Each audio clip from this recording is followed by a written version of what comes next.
नमस्कार, मैं वैशाली और आप देख रहे हैं आजाद कलम न्यूज चैनल। आइए रुक करते हैं आज की बड़ी खबर पर। आध्यात्मिक गुरु संत प्रेमानंद, जिनका नाम सुनते एक पवित्र और शांतिपूर्ण वातावरण का एहसास होता है, उनके जीवन और उनके आश्रम के बारे में एक नया रहस्य सामने आया है।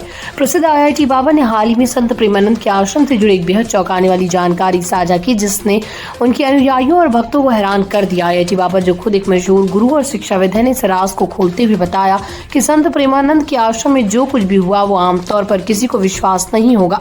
IIT बाबा, जिसका असली नाम समीर कुमार है, एक प्रसिद्ध गुरु और शिक्षाविद है, जिन्होंने भारतीय संस्कृति और शिक्षा के बारे में कई चौंकाने वाले खुलासे किए। वो सोशल मीडिया पर भी काफी सक्रिय रहते हैं और अपनी शिक्षाओं के जरिए लाखों लोगों के दिलों में जगह बना चुके हैं। उनकी बातें अक्सर समाज के विभिन्न पहलुओं पर प्रकाश डालती हैं, जो सुनने में काफी रोचक और आश्चर्यचकित करने वाली थी। कन्नड़ फिल्म इंडस्ट्री की अभिनेत्री रान्या राव को बेंगलुरु के केम्पेगौड़ा इंटरनेशनल एयरपोर्ट पर गिरफ्तार किया गया। पुलिस ने रान्या के पास से 14.8 किलोग्राम सोना बरामद किया। ये सोना रान्या ने इस तरीके से छुपाया था कि पुलिस भी हैरान रह गई। सोने को रान्या ने अपनी कपड़ों, बेल्ट और जैकेट में छुपाया था। रान्या राव पर सोने की तस्करी का आरोप है। अभिनेत्री के बार बार अंतर्राष्ट्रीय यात्रा करने के कारण वो DRI की निगरानी में थी। पुलिस को पहले से इस अभिनेत्री के सोने की तस्करी में शामिल होने का शक था। 3 मार्च को रान्या दुबई में बेंगलुरु एक एमिरेट्स फ्लाइट से आई और उनकी तलाशी ली गई, जिसके बाद उन्हें गिरफ्तार कर लिया गया। पुलिस को सोने को बरामद कराने में काफी मेहनत करनी पड़ी। कांग्रेस नेता शमा मोहम्मद की रोहित शर्मा की फिटनेस पर की गई विवादास्पद टिप्पणी ने काफी हंगामा मचाया था। उन्होंने रोहित शर्मा के वजन को लेकर सवाल उठाए और कहा था कि उन्हें वजन घटाने की जरूरत है। साथ ही उन्होंने ये भी कहा था कि रोहित शर्मा अब तक के सबसे प्रभावहीन कप्तान साबित हुए। बाद में इस बयान को लेकर विवाद बढ़ने पर शमा मोहम्मद ने अपने पोस्ट डिलीट कर दिया और अपनी टिप्पणी को शरीर शेविंग से अलग बताया था। उन्होंने कहा कि यह सिर्फ एक सामान्य ट्वीट था, जिसमें खिलाड़ी की फिटनेस की बात की गई थी, न कि उसका मजाक उड़ाया गया।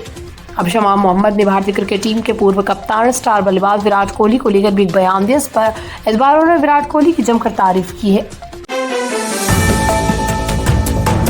कांग्रेस नेता राहुल गांधी इन दिनों दिल्ली रेलवे स्टेशन पर कूलियों से की गई अपनी बातचीत को लेकर चर्चा में। उन्होंने सोशल मीडिया पर एक वीडियो शेयर किया, जिसमें उन्होंने कूलियों से उनकी समस्याओं पर बात की और उन्हें भरोसा दिलाया कि वो सरकार के सामने उनकी आवाज उठाएंगे और उनके हक के लिए पूरी ताकत से लड़ेंगे। राहुल गांधी ने 1 मार्च को नई दिल्ली रेलवे स्टेशन पर कूलियों से बातचीत के दौरान उन्होंने कूलियों के दुख दर्द को सुना और उनके साथ कई गंभीर मुद्दों पर चर्चा की।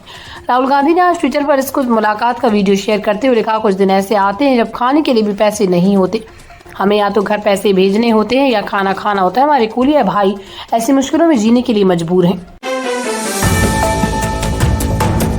पंजाब की राजधानी चंडीगढ़ में बुधवार से किसानों का आंदोलन शुरू होने जा रहा है। किसान अपनी लंबित मांगों को लेकर किसान संघ किसान मोर्चा के बैनर तले चंडीगढ़ की ओर मार्च कर रहे हैं। इस आंदोलन के कारण ट्रैफिक पर भी काफी असर पड़ रहा है। पुलिस ने शहर भर में कड़ी सुरक्षा व्यवस्था की है, लेकिन ट्रैफिक जाम और डाइवर्जन के कारण आम लोग परेशान हो रहे हैं। किसानों का ये आंदोलन चंडीगढ़ में बुधवार को हो रहा है, जिसमें किसानों की लंबित मांगों को लेकर आवाज उठाई जाएगी। किसान SKM के बैनर तले चंडीगढ़ की ओर बढ़ रहे हैं।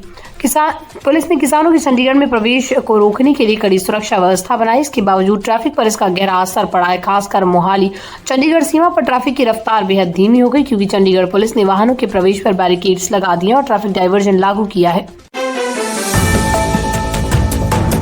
पंजाब के मुख्यमंत्री भगवंत मान ने राज्य में लगातार हो रहे धरनों और प्रदर्शनों के बारे में चिंता जताते हुए कहा कि पंजाब की छवि एक धरना राज्य के रूप में बनती जा रही है। उन्होंने ये भी कहा कि इन धरनों से आम जनता को भारी परेशानियों का सामना करना पड़ रहा है और अगर वो सख्त कदम उठाना चाहे तो कार्रवाई भी कर सकते हैं। पंजाब में पिछले कुछ समय से लगातार धरने, प्रदर्शनों और आंदोलनों का सिलसिला जारी है। कभी सड़कें जाम होती है तो कभी ट्रेनें रोकी जाती है। मुख्यमंत्री भगवंत मान ने मंगलवार को इस पर चिंता व्यक्त करते हुए कहा कि राज्य में बढ़ते धरने राज्य विकास और छवि के लिए नुकसानदायक साबित हो रहे हैं। उनका ये बयान बुधवार को होने वाले संयुक्त किसान मोर्चा के प्रदर्शन से एक दिन पहले आया। 2025 की चैंपियंस ट्रॉफी अब अपने अंतिम चरण में पहुंच चुकी है और भारतीय टीम फाइनल में पहुंच चुकी है। इस बीच एक बड़ा सवाल उभर रहा है कि भारतीय कप्तान रोहित शर्मा चैंपियंस ट्रॉफी के बाद क्या करेंगे। क्या वो 1 दिवसीय क्रिकेट से संन्यास लेंगे या फिर 50 ओवर के फॉर्मेट में अपनी यात्रा जारी रखेंगे। टीम इंडिया के सेमीफाइनल में ऑस्ट्रेलिया को हराने के बाद इस सवाल का जवाब टीम के हेड कोच गौतम गंभीर ने दिया। दरअसल चैंपियंस ट्रॉफी से पहले ऐसी खबरें आई थी कि BCCI अब 1 दिवसीय क्रिकेट में रोहित शर्मा के बाद की योजना पर काम कर रहा है। BCCI नए कप्तान की तलाश कर रहा है, खासकर 2027 के वनडे वर्ल्ड कप के लिए। ऐसे रिपोर्ट्स आई थी कि पाकिस्तान में हो रही ये चैंपियंस ट्रॉफी रोहित शर्मा का आखिरी वनडे टूर्नामेंट हो सकता है, यानी इसके बाद वो वनडे क्रिकेट से संन्यास ले सकते हैं।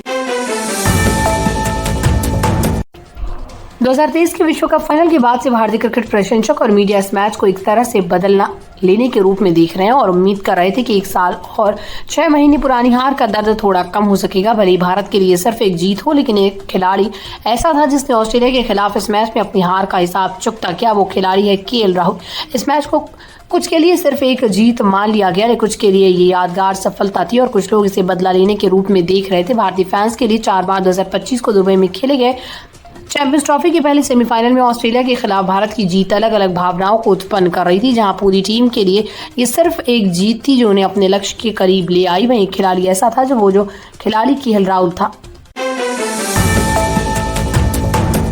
रजत दलाल वायरल वीडियो। बिग बॉस 18 में अपने विवादों के कारण चर्चा में रहने वाले रजत दलाल का एक और वीडियो सोशल मीडिया पर वायरल हो रहा है, जिसमें वो अपने पूर्व साथी दिग्विजय राठी के साथ बुरी तरह से बर्ताव करते हुए नजर आ रहे हैं। वीडियो में रजत दलाल दिग्विजय राठी के साथ गाली गलौज करते हुए उन्हें धक्का देते हुए दिखाई दे रहे हैं। ये वीडियो इंटरनेट पर आग की तरह फैल चुका है। लोग इस पर अपनी प्रतिक्रिया दे रहे हैं। रजत दलाल बिग बॉस 18 में अपने विवादास्पद टिप्पणी और हरकतों के लिए चर्चा में रहे थे। अब जबकि वो शो से बाहर आ चुके हैं तो भी उन्होंने अपने गुस्से और नाराजगी को छिपाए नहीं रखा। अपने हर इंटरव्यू में वो शो के अन्य कंटेस्टेंट्स के खिलाफ विवादास्पद बयान देते नजर आते हैं। उन्होंने इस व्यक्ति के बारे में भी बेहद शर्मनाक बातें कही जिसे वो शो के दौरान अपनी बहन मानते थे, लेकिन हाल ही में उनका एक नया वीडियो वायरल हो रहा है जिसमें वो दिग्विजय राठी को गालियां देते हुए और बुरी तरह बोलते हुए दिखाई दे रहे हैं। कार्तिक बॉलीवुड में अपनी शुरुआत कर चुकी अभिनेता वीर पहाड़िया इन दिनों अपनी फिल्म में स्टाइल फोर्स के डांस स्टेप्स को लेकर सोशल मीडिया पर चर्चा में है। फिल्म उनके डांस स्टेप्स के साथ दिखाई दिया गया, लेकिन मीडिया पर वीर ने ट्रोलर्स को जवाब देते हुए कहा ये ट्रोलिंग उनके लिए विशेष थी और इसकी उनकी पहचान को भी बहुत फायदा हुआ। ये जानते वीर ने ट्रोलिंग पर क्या प्रतिक्रिया दी, इसको किस तरह का फायदा हुआ नजर आ रही है। कार्तिक आर्यन इंटरव्यू में ट्रोलिंग को लेकर अपने विचार साझा किए। उन्होंने कहा मैं ट्रोल होने के लिए लंबा रहूंगा। कार्तिक की पिछली फिल्म भूल भुलैया गाने में आज डांस स्टेप वायरल हुआ, मुझे बहुत पसंद आया। आशिकी 3 के साथ भी जोड़ा जा रहा है। गाने में जो डांस स्टेप वायरल हुआ मुझे बहुत पसंद आया। अब मैं उन्हीं एक्ट्रेस नजर आ रहे हैं, हालांकि हमारा जा रहा है जिन्हें ट्रोल किया जाता है पहले मुझे कौन जानता था, लेकिन अगर मैं उनकी अजीब दोस्ती काफी आगे बढ़ चुकी है। उन्हें ये भी कहा कि ट्रोलिंग की वजह से अब उनकी सोशल मीडिया प्रोफाइल भी चर्चा में आ रही है और इससे उनका काम को पहचान मिल रही है। तक के लिए बस इतना ही, फिर होगी आपसे मुलाकात ऐसी एक और बड़ी खबर के साथ। तब तक के लिए नमस्कार। देखते रहिए आजाद कलम न्यूज चैनल, देश की आवाज। ऐसी ही लेटेस्ट अपडेट्स के लिए हमारे चैनल को सब्सक्राइब और तुरंत नोटिफिकेशन पाने के लिए बेल आइकन प्रेस करना ना भूलें। यदि आप हमें फेसबुक के माध्यम से देख रहे हैं तो हमारे पेज को फॉलो जरूर करें। धन्यवाद।